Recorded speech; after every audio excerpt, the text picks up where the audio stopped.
నమస్కారం, మీ విశ్వసనీయ వార్తా వేదిక ఎంఎస్సి న్యూస్ తెలుగు.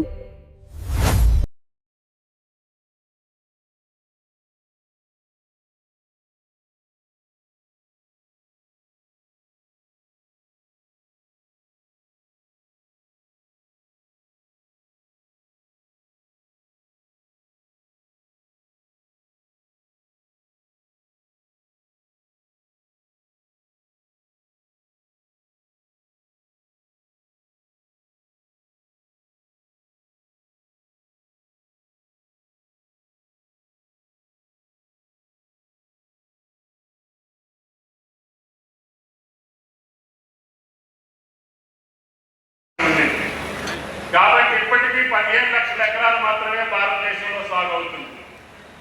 అందుట్లో 90% 95% తెలుగు రాష్ట్రాల్లోనే అవుతుంది. ఇంతకుముందు గత 40 సంవత్సరాలుగా ఆంధ్ర ప్రాంతానికి అవకాశం ఉంది కాబట్టి అక్కడ సుమారు 5-6 లక్షలు అవుతుంది. గత 3 సంవత్సరాల నుంచే మనం చేస్తున్నాం కాబట్టి మనకి 3 లక్షల ఎకరాలు తయారు చేసుకోగలిగాం. ఇప్పటికీ ఆయిల్ ఫెడ్ కిందనే 3 ఫ్యాక్టరీలు నిర్మాణం చేసుకున్నాం. ఇంకొక 6 ఫ్యాక్టరీలు తయారవుతున్నాయి. ఈ యొక్క గాడ్రేజ్ తోటి 4 ఫ్యాక్టరీ ఇది మన జిల్లాలో మన నియోజకవర్గం రామదాస్ గారు